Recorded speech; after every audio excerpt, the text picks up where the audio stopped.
السلام عليكم ورحمة الله وبركاته. إن الحمد لله نحمده ونستعينه ونؤمن به ونتوكل عليه ونعوذ بالله من شرور أنفسنا ومن سيئات أعمالنا. من يهد الله فهو المهتد ومن يضلل فلن تجد له وليا مرشدا. أشهد أن لا إله إلا الله وحده لا شريك له وأشهد أن محمدا عبده ورسوله. اللهم صل على محمد وعلى آل محمد كما صليت على إبراهيم وعلى آل إبراهيم. اللهم بارك على محمد وعلى آل محمد كما باركت على إبراهيم وعلى آل إبراهيم إنك حميد مجيد. أما بعد اتقوا الله عباد الله ولا تموتن إلا وأنتم مسلمون. بسم الله الرحمن الرحيم. إن الذين يخشون ربهم بالغيب لهم مغفرة وأجر كبير.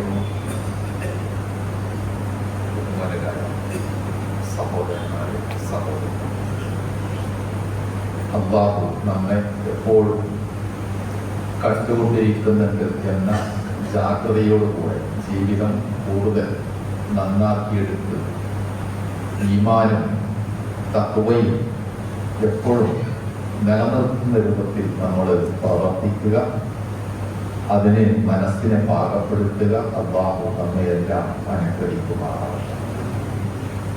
അല്ലാഹുവിലുള്ള ഈമാനും വിശ്വാസവുമാണ് എല്ലാം കൊണ്ടും വിശ്വാസികളായ നമുക്ക് പ്രാധാന്യമുള്ളതായി ഖുർആൻ അറിയിക്കുന്നത്. മനുഷ്യൻ എന്ന നിലക്ക്, മുസ്ലിം എന്ന നിലക്ക് രണ്ട് കാര്യങ്ങളാണ് ലക്ഷ്യങ്ങളായിട്ട് നമ്മുടെ മുമ്പിലുള്ളത്. ഒന്ന്, ശാശ്വതമായ മരണാനന്തര ജീവിതം. അവിടെ പ്രയാസപ്പെടാനും ബുദ്ധിമുട്ടുകൾ ഉണ്ടാവാനും പാടില്ല. സന്തോഷത്തോടുകൂടെ അല്ലാഹു ഒരുക്കിയിരിക്കുന്ന സ്വർഗത്തിന്റെ അവകാശിയായി തീരണം. അതോടൊപ്പം ഈ ലോകത്തും മരിക്കുന്നത് വരെയുള്ള നാളുകൾ ആശ്വാസത്തോടുകൂടെ, പ്രയാസങ്ങളില്ലാതെ, ഇനി പ്രയാസങ്ങൾ ഉണ്ടായാലും അതിനെ ജീവിക്കുവാനുള്ള മനക്കരുത്തോടു കൂടെ കഴിയണം. ഇത് രണ്ടിനും പറ്റുന്ന പാദത്തിലാണ് അള്ളാഹുവിനെ അവൻ നമുക്ക് പരിചയപ്പെടുത്തുന്നത്. അതിൽ പ്രധാനം ഈമാൻ തന്നെയാണ്.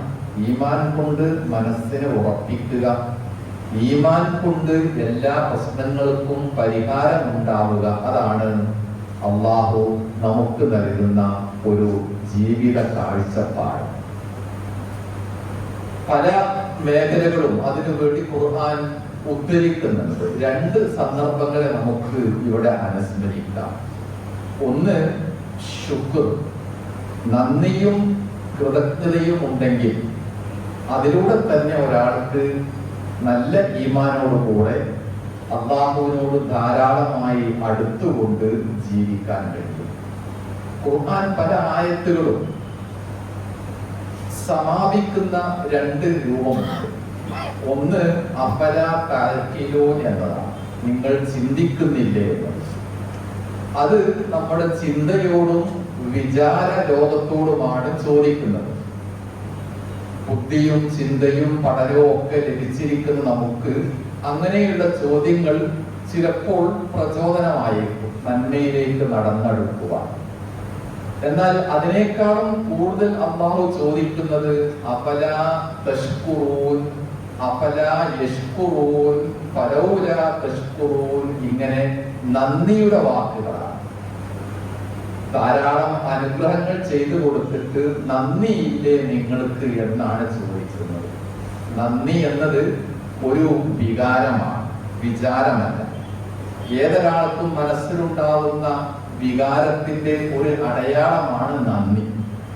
വളരെ കഷ്ടപ്പെട്ട് സങ്കടങ്ങൾ പറയുന്ന ഒരാള് നമ്മളെ സമീപിച്ചാൽ എന്തെങ്കിലും 10-20 രൂപ വെച്ചു കൊടുക്കുന്നത് ഈ പറഞ്ഞ ഒരു ദയ, കരുണ, അനുകമ്പ തുടങ്ങിയതിൻ്റെയൊക്കെ അടിസ്ഥാനത്തിലാണ്.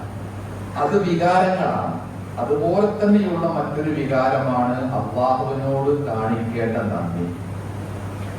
അപ്പോൾ നന്ദി വേണം, നന്ദിയോട് കൂടെ ജീവിക്കണം എന്നതാണ് നമ്മയെല്ലാം അല്ലാഹുവിന് ഏറ്റവും പ്രിയപ്പെട്ടവരാക്കുന്നത് എന്നാണ് ഖുർആൻ പറയുന്നത്.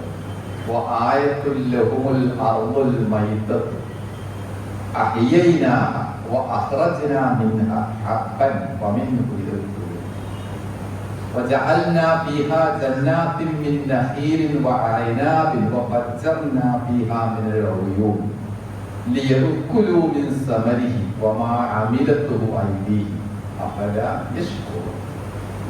സൂറ യാസീനിൽ നാം കേൾക്കാറുള്ള, ഓതാറുള്ള വളരെ പ്രധാനപ്പെട്ട ഒരായത്താണ്.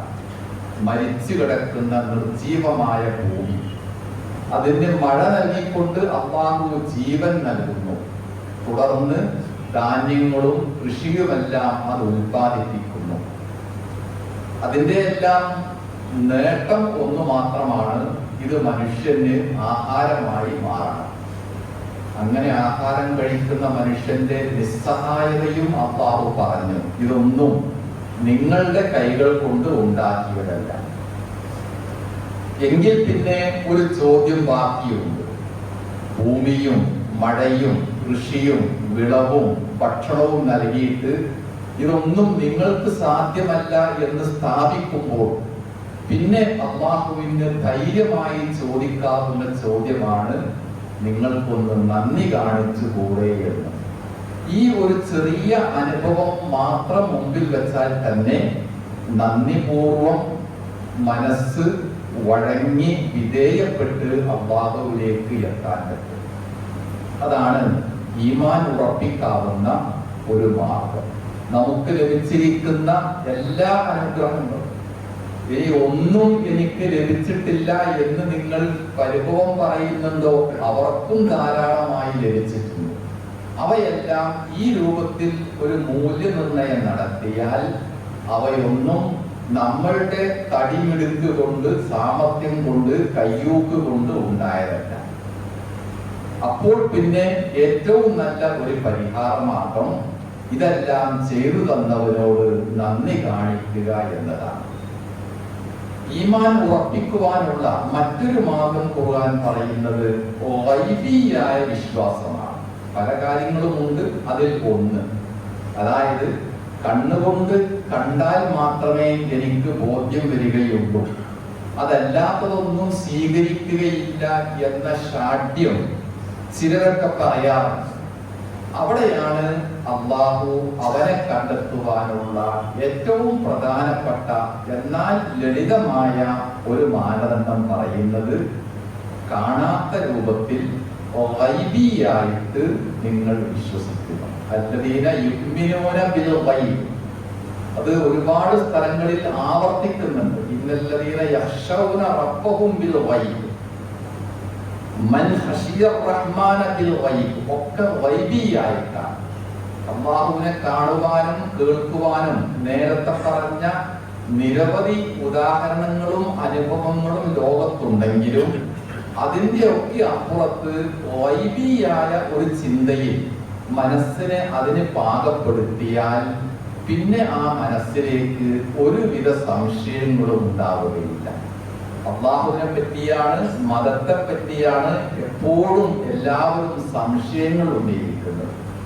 സംശയങ്ങളെ അതിജീവിക്കുവാനുള്ള എളുപ്പമാർഗമാണ് കാണാത്ത രൂപത്തിൽ എന്നാൽ ബോധ്യം വന്നിരിക്കുന്നു എന്നതിന്റെ അടിസ്ഥാനത്തിൽ മനസ്സിൽ ഈ വിശ്വാസം വേരുറപ്പിക്കുക.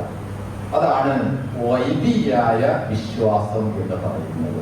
ആ ഒരു വിശ്വാസം കൊണ്ട് മാത്രമേ ജീവിതത്തെ മാറ്റിയെടുക്കാനും സാധിക്കുകയുള്ളൂ. നല്ലത് ചെയ്യുവാനും കൂടുതൽ രചനാത്മകമായി പ്രവർത്തിക്കുവാനുമൊക്കെ അല്ലാഹു ഉണ്ട്, എനിക്ക് ഈമാനുണ്ട് എന്ന ഒരു കേവല ബോധ്യത്തിനേക്കാളേറെ ഗൈബ് എന്ന രൂപത്തിൽ നമ്മുടെ മനസ്സിൽ അത് പാകപ്പെടണം എന്നാണ് പറയുന്നത്. ഖുർആനിൽ ഈ രൂപത്തിൽ അല്ലാഹുവിലേക്ക് അടുക്കാൻ രണ്ട് ആശയങ്ങളെ നമുക്ക് പരിചയപ്പെടുത്തുന്നുണ്ട്. ഒന്ന് ഖശിയ, നേരത്തെ പറഞ്ഞു, ഇന്നല്ലദീന യഖ്ശൗന റബ്ബഹും, അതൊരു ഭയപ്പാടാണ്. ആ ഭയപ്പാട് അല്ലാഹുവിനെ കണ്ടും അറിഞ്ഞും മനസ്സിലാക്കിയുമുള്ള ഒരു ഭയപ്പാടാണ്. അത് മനസ്സിലാണ്. അതോടൊപ്പം മറ്റൊരു ഭയമാണ് ഖുശൂഅ്, അത് ഭക്തിയാണ്. അത് കാണിക്കേണ്ടത് പ്രവർത്തനത്തിലാണ്.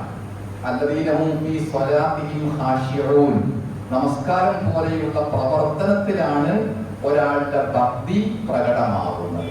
അപ്പോൾ അല്ലാഹുവിനെ പറ്റിയുള്ള ഭയം, ഭയപ്പാട്, ജാഗ്രത മനസ്സിൽ നമുക്ക് ഉണ്ടോ, വേരുറച്ചിട്ടുണ്ടോ എങ്കിൽ തീർച്ചയായും അതിന്റെ ഉൽപ്പന്നമായ ഖുശൂഅ്, ഭക്തി ജീവിതത്തിൽ എല്ലാ കാര്യങ്ങളിലും ഉണ്ടാകും. വഴിതെറ്റി പോവാതെ, തിന്മയിൽ വീഴാതെ, പുണ്യങ്ങളുടെ മാർഗത്തിൽ മാത്രം നിൽക്കുവാൻ നമുക്ക് പ്രേരകമാവുന്ന ഒരു കാര്യമാണ് ഈ രണ്ട് കാര്യങ്ങളും, ഖശിയത്തും ഖുശൂഅ്, മനസ്സിലുള്ള ഭക്തിയും അമലുകളിലുള്ള ഭക്തിയും. രണ്ടും ഏറെക്കുറെ ഭാഷാപരമായി ഒന്നാണെങ്കിലും രണ്ടിന്റെയും പ്രവർത്തന തലം ഇങ്ങനെയാണ് അല്ലാഹു നമ്മളെ അറിയിക്കുന്നത്. ഈ ഒരു സന്ദർഭത്തിലാണ്, അതായത് മനസ്സിൽ അല്ലാഹുവിനെ പറ്റിയുള്ള ഭയഭക്തി രൂപപ്പെടുമ്പോഴാണ് മനസ്സിന് ആവശ്യമായ ഏകാഗ്രത കിട്ടുക. ഒരു ലക്ഷ്യം, എനിക്ക് ഇന്നത് നേടണം, ഇന്ന സ്ഥലത്തേക്ക് എത്തണം എന്ന ഒരു ലക്ഷ്യബോധവും അതിനാവശ്യമായ ഏകാഗ്രതയും കിട്ടുന്നത് അല്ലാഹുവിനെ പറ്റിയുള്ള ഈ ഒരു കണക്കുകൂട്ടൽ മനസ്സിൽ ഉണ്ടാകുമ്പോഴാണ്. രണ്ട് തരത്തിലുള്ള പ്രവണതയാണ് മനുഷ്യരായ നമുക്ക് സാധാരണഗതിയിൽ ഉണ്ടാവാറുള്ളത്. ഒന്ന്, ഓരോ സന്ദർഭത്തിലും ഉണ്ടായിക്കൊണ്ടിരിക്കുന്ന പ്രശ്നങ്ങളെ നമ്മൾ വല്ലാതെ പ്രയാസപ്പെടുത്തുന്ന രൂപത്തിൽ കാണും. അങ്ങനെയുണ്ടായി, ഇങ്ങനെയുണ്ടായി എന്ന് പറഞ്ഞുകൊണ്ട് 24 മണിക്കൂറും പ്രശ്നങ്ങളിൽ പെട്ട് നമ്മൾ മുന്നോട്ട് പോകും. ഖുർആൻ പറയുന്നത്, റസൂൽ പറയുന്നത്, നിങ്ങൾ പ്രശ്നങ്ങളെ പറ്റി ചിന്തിക്കണ്ട, പിന്നെയോ ഒരു ലക്ഷ്യമുണ്ടല്ലോ അതിൽ നിങ്ങൾ ഫോക്കസ് ചെയ്യണം. ലക്ഷ്യത്തിലാണ് നിങ്ങളുടെ ശ്രദ്ധ കേന്ദ്രീകരിക്കുന്നതെങ്കിൽ എല്ലാ പ്രശ്നങ്ങളും ഉരുകിത്തീരും. ഇനി പ്രശ്നങ്ങളിലാണ് നിങ്ങളുടെ ശ്രദ്ധയും മനസ്സും കേന്ദ്രീകരിക്കുന്നതെങ്കിലോ അത് തീരുകയുമില്ല, ലക്ഷ്യം മറന്നു പോവുകയും ചെയ്യും. അപ്പൊ ലക്ഷ്യങ്ങളെ പറ്റിയും ആ വഴിയിലുണ്ടാവുന്ന പ്രശ്നങ്ങളെ പറ്റിയും നമുക്ക് ബോധം വേണം. ഒരിക്കലും പ്രശ്നങ്ങളിൽ മനസ്സിനെ ഉൾപ്പെട്ടുകൊണ്ട് മനസ്സ് നീറിപ്പോകഞ്ഞ് ജീവിതം അവസാനിപ്പിക്കേണ്ടതില്ല. ലക്ഷ്യം മുമ്പിൽ കാണണം. അതിനെന്ത് വേണം? ഈ പറഞ്ഞ പോലെ സുരക്ഷിതമായ, ഒരു ഇളക്കവുമില്ലാത്ത, കേടുപാടില്ലാത്ത ഒരു മനസ്സ് നമുക്ക് വേണം. ആ മനസ്സിനെ സൃഷ്ടിക്കുവാൻ ഈമാനിന് മാത്രമേ സാധിക്കുകയുള്ളൂ. അങ്ങനെ ഈമാൻ കൊണ്ട് മനസ്സ് വലുതായി കഴിഞ്ഞാൽ പിന്നെ അയാൾക്ക് ഏത് ചെറിയ പ്രശ്നവും വലിയ ഉത്തരവാദിത്വത്തോടുകൂടെ ബാധ്യതയാകുന്നു എന്ന പേര് നിർവഹിക്കുവാനുണ്ട്. ഇന്ന് മനുഷ്യന് ഏറ്റവും വലിയ ഒളിച്ചോട്ടം നടത്തുന്നത് എല്ലാവിധ ഉത്തരവാദിത്വങ്ങളും ചെയ്യേണ്ട കാര്യങ്ങളും മാറ്റിവെച്ച് സുഖമായിട്ട് രക്ഷപ്പെടുക, ഒരു സുരക്ഷാ മേഖലയിൽ എത്തുക എന്നതാണ്. യഥാർത്ഥത്തിൽ ഈമാൻ നൽകുന്ന ഒരു പാഠം, ഏത് ബാധ്യതയും ഏറ്റെടുക്കുവാൻ നമ്മൾ മനസ്സുകൊണ്ട് പാകപ്പെടണം. ആ ബാധ്യത ഒരുപക്ഷെ വളരെ വിശാലമായിരിക്കാം. ഒരിക്കൽ ഉമർ ഫാറൂഖ് റളിയല്ലാഹു അൻഹു തന്റെ അനുഭവത്തെ പറ്റി പറഞ്ഞിട്ടുണ്ട്. അദ്ദേഹത്തിന്റെ കാലത്ത് ഒരുപാട് രാജ്യങ്ങൾ ഇസ്ലാമിലേക്ക് വന്നു, ധാരാളം ആളുകൾ മുസ്ലിങ്ങളായി. അന്നേരം എന്താണ് ഒരു ഭരണാധികാരിയുടെ മനസ്സിൽ ഉണ്ടായിരിക്കുക? നല്ല അധികാരം കിട്ടുമ്പോൾ, ധാരാളം കാലം ഭരിക്കാൻ കിട്ടുമ്പോൾ നമ്മളുടെ അനുഭവം വെച്ച് ഭരണാധികാരികളുടെ മനസ്സ് ദുഷിക്കും, ഏകാധിപത്യമാകും, ധാർഷ്ട്യന്മാരായിത്തീരും, അഹങ്കാരികളായിത്തീരും. പക്ഷേ ഉമറിന് അങ്ങനെ 10-13 കൊല്ലം ഭരിക്കാൻ കിട്ടുകയും ഒരുപാട് ആളുകൾ ഇസ്ലാമിലേക്ക് വരികയും ചെയ്തപ്പോൾ നേരെ മറിച്ചാണ് ഉണ്ടായത്. അദ്ദേഹം പറഞ്ഞത്, ഇറാഖിൽ എവിടെയെങ്കിലും ഒരു കഴുത വഴിതെറ്റി അപകടത്തിൽപ്പെട്ടാൽ അതിനും ഞാൻ ഉത്തരം പറയേണ്ടി വരുമല്ലോ എന്നാണ് അദ്ദേഹം ആശങ്കപ്പെട്ടത്. എന്തായിരുന്നു ഈ ആശങ്കയുടെ കാരണം? ഉമർ റളിയല്ലാഹുവിന്റെ ഉത്തരവാദിത്വ ബോധം, കടപ്പാട്. ആ ഉത്തരവാദിത്വ ബോധം ഉണ്ടാക്കിയത് അള്ളാഹുവാണ്, അല്ലെങ്കിൽ അള്ളാഹുവിനെ പറ്റിയുള്ള ഈമാനാകുന്നു. ഇങ്ങനെ നാം ഏതെല്ലാം വഴിയിലേക്ക് തിരിയുന്നുണ്ടോ, പോകുന്നുണ്ടോ, അവിടെയെല്ലാം അള്ളാഹുവും ഈമാനും നമ്മുടെ കൂടെ ഇല്ലെങ്കിൽ ജീവിതം താളം തെറ്റും എന്നാണ് പറയുന്നത്. അതുപോലെ തന്നെയാണ് നമുക്ക് അള്ളാഹു നൽകിയിരിക്കുന്ന സ്വാതന്ത്ര്യമാണ് ഇന്ന് മനുഷ്യനെ ഏറ്റവും കൂടുതൽ അപകടത്തിലേക്ക് നയിക്കുന്നത്. ആ സ്വാതന്ത്ര്യം എങ്ങനെ ഉപയോഗിക്കണം, എവിടെയെല്ലാം ഉപയോഗിക്കണം, എത്ര വരെ പോകാം, അതിനൊക്കെ അതിർത്തി നിർണയിക്കുന്നത് ഭൗതികമായ മാനദണ്ഡങ്ങളല്ല, മറിച്ച് ഈമാനും അല്ലാഹുവും മാത്രമാണ്.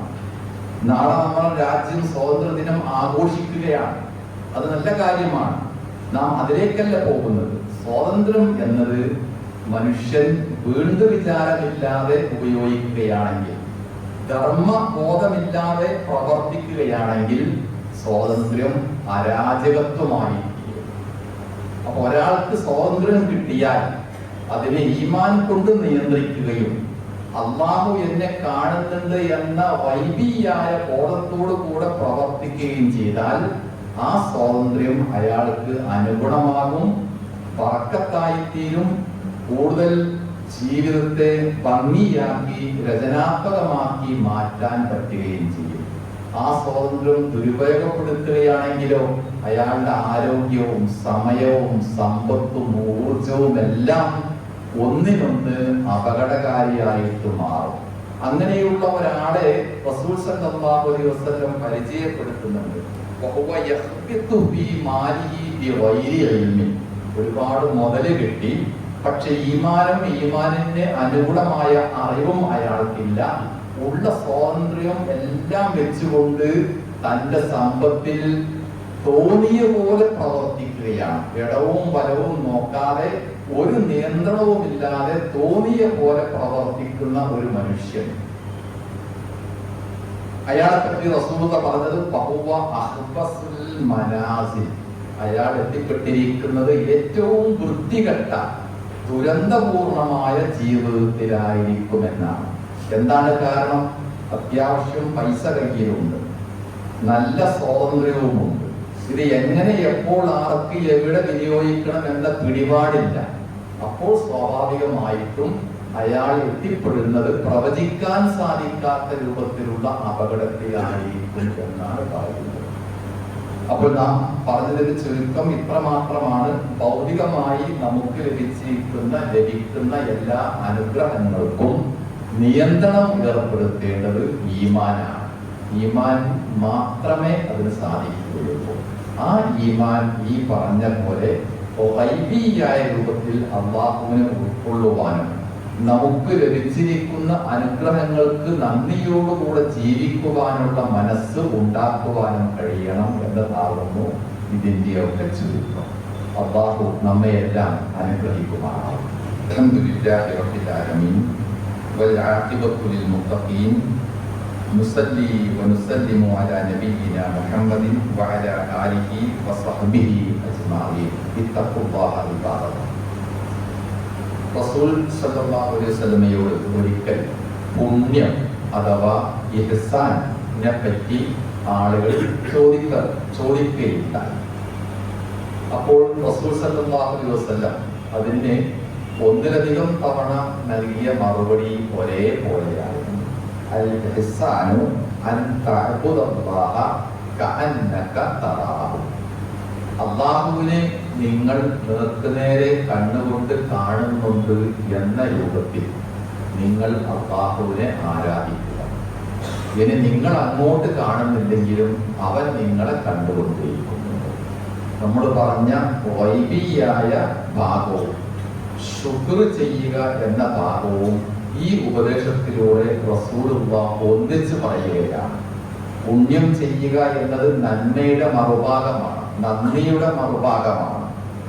അത് ഉണ്ടാവാൻ അള്ളാഹുവിനെ നമ്മൾ എങ്ങനെ കാണുന്നു എന്നത് പ്രധാനമാണ്.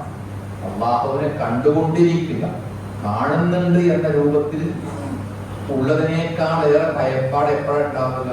കാണാത്തപ്പോഴുണ്ടാവുക. ഒരു കാര്യം കൺമുമ്പിൽ ഉണ്ടെങ്കിൽ ഉള്ള ഭയപ്പാടും ജാഗ്രതയും അതിനേക്കാളും ഇരട്ടിയായിരിക്കും കാണാതെ ചെയ്യുമ്പോൾ. ഒരു വിശാലമായ കുളം, അതിൻ്റെ മറുകരയിൽ ഒരു മുതലയുണ്ട് എന്ന് വിചാരിക്കുക. അത് കരയിൽ കയറി വെയിൽ കൊള്ളുകയാണ് എങ്കിൽ വെള്ളം എടുക്കാൻ ആവശ്യമുള്ള ഒരാൾക്ക് ഈ ഭാഗത്ത് നിന്ന് അല്പം വെള്ളം അങ്ങ് എടുക്കാം. കാരണം മുതലയെ അയാൾ കാണുന്നുണ്ട്, അക്കരയാണ്. പക്ഷെ പെട്ടെന്ന് മുതല കുളത്തിന്റെ നടുവിലേക്ക് എടുത്തു ചാടുന്നു. ഇനി ആ മനുഷ്യന് ഇറങ്ങാൻ ധൈര്യം ഉണ്ടാവുമോ? ഉണ്ടാവുകയില്ല. കാരണം എവിടെയും എപ്പോഴും മുതല പൊങ്ങി വരാം. അപ്പോൾ കണ്ണുകൊണ്ട് കാണുമ്പോൾ ഉള്ള ഭയപ്പാടും ജാഗ്രതയും അല്ല ഒരു വസ്തുവിനെ തീരെ കാണാതിരിക്കുന്നത്. അതുതന്നെയാണ് ഒരു പുണ്യം ചെയ്യാൻ, ഒരു തിന്മ ചെയ്യാതിരിക്കാൻ, ഒരു കുറ്റം മാറ്റിവെക്കാൻ മനുഷ്യന് ആവശ്യമായത്. അല്ലാഹു എന്നെ കാണുന്നുണ്ട്, എനിക്ക് അങ്ങോട്ട് കാണാൻ കഴിയില്ലെങ്കിലും അവൻ എന്നെ കാണുന്നുണ്ട്, എപ്പോഴും അവൻ പിടികൂടും, ഏത് സമയത്തും അവൻ എന്റെ കടിഞ്ഞാൺ വലിക്കും എന്ന ജാഗ്രതയാണ് ഏത് പുണ്യങ്ങൾക്കും പ്രചോദനമായിട്ട് വേണ്ടത് എന്നാണ് റസൂൽ സല്ലല്ലാഹു അലൈഹി വസല്ലം പഠിപ്പിക്കുന്നത്. അതുപോലെ നമ്മുടെ മനസ്സിനെ നന്മയിലും പുണ്യത്തിലും ഈമാനിലും ഭക്തിയിലും റസൂലുള്ളാഹി പറഞ്ഞ ഇഹ്സാനിലും കേന്ദ്രീകരിച്ചുകൊണ്ട് മനസ്സിനെ എല്ലാ അർത്ഥത്തിലും പവിത്രമാക്കുക. അങ്ങനെയുള്ള മനസ്സ് എപ്പോഴും നമ്മയോട് നന്മ മാത്രമേ കൽപ്പിക്കുകയുള്ളൂ. ആ മനസ്സ് നമ്മളെ നയിക്കുന്നത് സ്വർഗത്തിലേക്ക് മാത്രമായിരിക്കും. അത്തരം മനസ്സുള്ള കാലത്തോളം ഈ ലോക ജീവിതവും നമുക്ക് ആശ്വാസം മാത്രമായിരിക്കും പ്രദാനം ചെയ്യുക. അല്ലാഹു നമ്മയെല്ലാം അനുഗ്രഹിക്കുമാറാവട്ടെ. നല്ല രൂപത്തിൽ ജീവിക്കുവാൻ, നല്ല ഈമാനോടുകൂടെ മനസ്സും അതുപോലെ അമലുകളും സ്വഭാവവുമൊക്കെ നന്നാക്കിയെടുക്കുവാൻ പടച്ചവൻ ഇനി ഞങ്ങളെല്ലാം അനുഗ്രഹിക്കണം. കഴിഞ്ഞുപോയ നമ്മുടെ മാതാപിതാക്കൾക്ക്, സുഹൃത്തുക്കൾക്ക് എല്ലാം പടച്ചവൻ മഹത്വം നൽകി അനുഗ്രഹിക്കുമാറാവട്ടെ. കഴിഞ്ഞ ആഴ്ചയിൽ നിര്യാതനായ മർഹൂം അബ്ദുൽ ഹമീദ് മദീൻ, അദ്ദേഹത്തിന് വേണ്ടി നമ്മൾ പ്രാർത്ഥിക്കുക. അല്ലാഹു അദ്ദേഹത്തിന് എല്ലാ പാപങ്ങളും പുറത്തു കൊടുത്ത് സ്വർഗം നൽകി അനുഗ്രഹിക്കുമാറാവട്ടെ. അല്ലാഹു നമ്മുടെ എല്ലാ അമലുകളും അതിൻ്റെ പൂർണ്ണമായ പ്രതിഫലത്തോടുകൂടെ സ്വീകരിച്ച് ഈ ലോകത്തും മരണാനന്തരവും അവൻ തൃപ്തിപ്പെടുന്ന ആളുകളിൽ ചേർന്ന് ജീവിക്കുവാൻ തൗഫീഖ് നൽകി അനുഗ്രഹിക്കുമാറാവട്ടെ. اللهم اغفر للمؤمنين والمؤمنات والمسلمين والمسلمات الأحياء منهم والأموات. اللهم ربنا تقبل منا دعاءنا إنك أنت السميع العليم. اللهم أجرنا من النار وأدخلنا الجنة مع الأبرار يا رب العالمين. اللهم ربنا آتنا في الدنيا حسنة وفي الآخرة حسنة وقنا عذاب النار.